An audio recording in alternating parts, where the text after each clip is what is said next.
Bulletin کے آغاز میں خبر یہ ہے کہ پاک فوج ملک کی خود مختاری اور سالمیت کے لیے پوری طرح تیار ہے۔ کسی بھی مہم جوئی کا پاکستان مکمل طور پر طاقت سے جواب دے۔ اگلے بیانات ان کی مایوسی کی نشاندہی کرتے ہیں۔ عسکری قیادت قوم کو درپیش کثیر الجہتی چیلنجز سے مکمل آگاہ ہے۔ عسکری قیادت اپنی آئینی ذمہ داریاں پوری کرنے کے لیے پرعزم ہے۔ آرمی چیف کا کور کمانڈرز کانفرنس کا خطاب امن و استحکام کے لیے شہداء اور شہریوں کی قربانیوں کو خراج عقیدت، جبکہ فورم کا درپیش خطرات کا مفصل بھی جائزہ لیا گیا۔ علاقائی اور داخلی سلامتی کے منظرنامے پر روشنی ڈالی۔ فتنہ الخوارج کی کارروائیوں کے لیے افغان سرزمین کے مسلسل استعمال پر تشویش کا اظہار کیا۔ افغان حکومت فتنہ الخوارج کے خلاف ٹھوس اور عملی اقدامات کرے۔ فورم کا مطالبہ شرکا کا بلوچستان میں سماجی اور اقتصادی ترقی کے اقدامات کو تیز کرنے کی ضرورت پر زور۔ کسی کو بھی بلوچستان میں امن خراب کرنے کی اجازت نہیں دی جائے گی۔ غیر ملکی پشت پناہی کرنے والی پراکسیز کو ناکام بنایا جائے گا۔ فورم کا اعادہ آرمی چیف کی تمام فارمیشنز کی آپریشنل تیاریوں کی تعریف۔ مشن پر مبنی تربیت، بہتر فوجی تعاون، مشترکہ مشقوں کے انعقاد کی اہمیت پر زور بھی دیا۔ وزیراعظم شہباز شریف کا کہنا ہے کہ ماضی میں ہزاروں دہشت گردوں کو چھوڑا گیا۔ سب نے دیکھا پچھلے 2.5 سالوں میں کیا گزری۔ یوم یکجہتی کشمیر قومی ملی جذبے سے منائیں گے۔ پورا پاکستان مقبوضہ کشمیر کے ساتھ اظہار یکجہتی کرے گا۔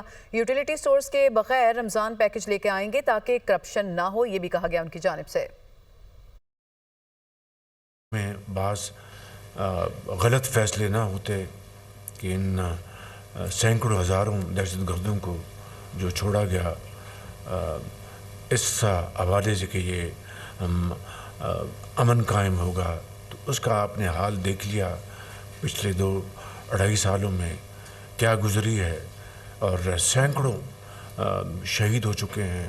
یوم یکجہتی کشمیر پوری قوم انشاءاللہ قومی جذبوں سے اور ملی جذبوں سے انشاءاللہ اس کو منائیں گے، اور رمضان کی آمد ہے۔ یوٹیلیٹی سٹورز کے بغیر وہ رمضان پیکج لے کے آئیں گے تاکہ کرپشن نہ ہو۔ زرعی ٹیکس میں سمجھتا ہوں کہ وقت کی عین اس کا تقاضا ہے۔ اسلام آباد میں جناح اسکوائر کی افتتاحی تقریب کے موقع پر وزیر اعظم شہباز شریف کا وفاقی وزیر داخلہ محسن نقوی کو زبردست الفاظ میں خراج تحسین۔ کہتے ہیں کہ محسن صاحب ویل ڈن، آپ نے اسلام آباد میں پنجاب اسپیڈ کو محسن اسپیڈ میں بدل دیا۔ امید ہے آپ دیگر منصوبوں کو بھی اسی رفتار سے تکمیل تک پہنچائیں گے۔ محسن صاحب ویل ڈن، میں بھرپور خراج تحسین پیش کرنا چاہتا ہوں محسن نقوی صاحب کو کہ انہوں نے یقیناً یہاں پہ اسلام آباد میں پنجاب سپیڈ کو محسن سپیڈ میں بدل دیا ہے۔ ذمہ داری سے اور احساس فرض شناسی سے اس منصوبے کو صرف 72 دنوں میں مکمل کیا گیا ہے۔ میں سمجھتا ہوں کہ وہ اپنی جگہ ایک ریکارڈ ہے۔ باقی جو منصوبے ہیں ان کی بھی رفتار کو اسی طریقے سے تکمیل تک پہنچائیں۔ اس محنت کو، اس خوبصورتی کو آپ سامنے رکھیں۔ بانی پی ٹی آئی کی جانب سے کوئی خط نہیں ملا، نہ ہی اسٹیبلشمنٹ کو ایسے کسی بھی خط کو پڑھنے میں کوئی دلچسپی ہے۔ سیکیورٹی ذرائع کے مطابق بانی پی ٹی آئی کا خط نہیں ملا۔ اگر انہوں نے کوئی بات کرنا ہے تو سیاستدانوں سے کریں۔ اسٹیبلشمنٹ واضح کر چکی کہ تحریک انصاف کو بات کرنی ہے تو سیاستدانوں سے ہی کرے۔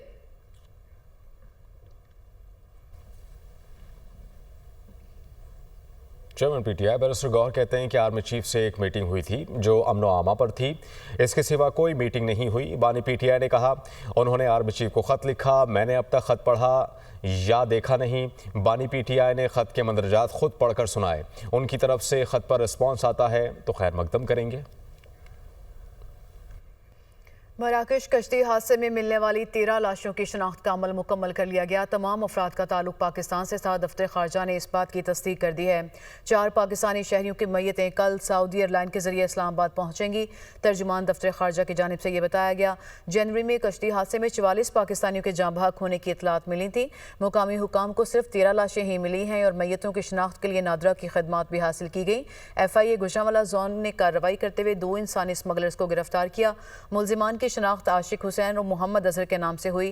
غیر ملکیوں کی وطن واپسی کے لیے ایف آئی اے متحرک ہو چکی ہے۔ وزارت داخلہ کے حکم پر ایف آئی اے نے 3 ٹیمیں تشکیل دے دی ہیں۔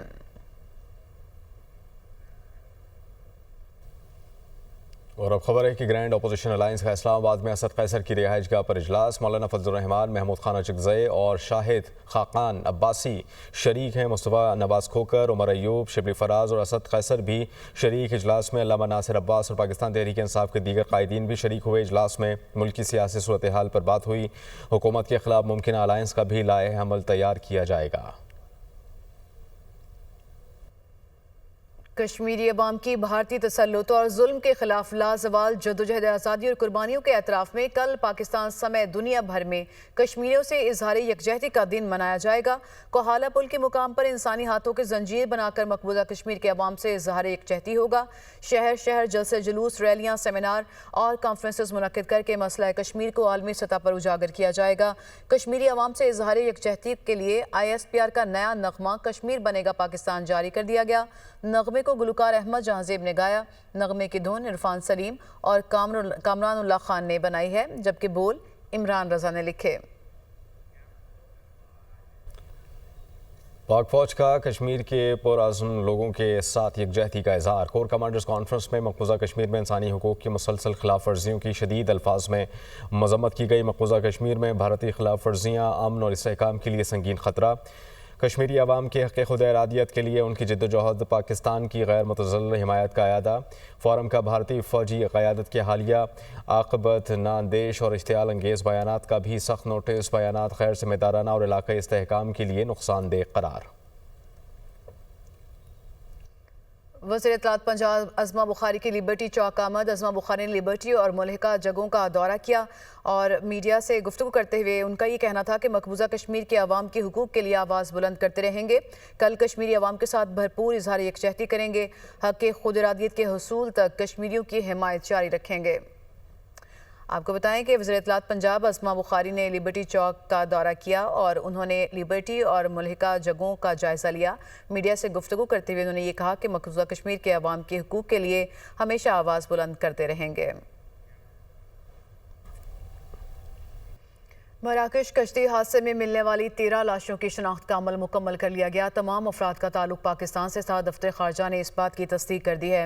4 پاکستانی شہریوں کی میتیں کل سعودی ایئر لائن کے ذریعے اسلام آباد پہنچیں گی۔ ترجمان دفتر خارجہ کی جانب سے یہ بتایا گیا۔ جنوری میں کشتی حادثے میں 44 پاکستانیوں کے جاں بحق ہونے کی اطلاعات ملی تھیں۔ مقامی حکام کو صرف 13 لاشیں ہی ملی ہیں اور میتوں کی شناخت کے لیے نادرہ کی خدمات بھی حاصل کی گئی۔ FIA گوجرانوالہ زون نے کارروائی کرتے ہوئے 2 انسانی اسمگلرز کو گرفتار کیا۔ ملزمان کی شناخت عاشق حسین اور محمد اظہر کے نام سے ہوئی۔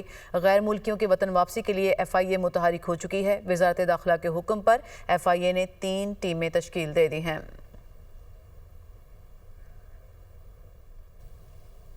اور اب خبر ہے کہ گرینڈ اپوزیشن الائنس کا اسلام آباد میں اسد قیصر کی رہائش گاہ پر اجلاس۔ مولانا فضل الرحمان، محمود خان اچکزئی اور شاہد خاقان عباسی شریک ہیں۔ مصطفیٰ نواز کھوکر، عمر ایوب، شبلی فراز اور اسد قیصر بھی شریک اجلاس میں۔ علامہ ناصر عباس اور پاکستان تحریک انصاف کے دیگر قائدین بھی شریک ہوئے۔ اجلاس میں ملکی سیاسی صورتحال پر بات ہوئی۔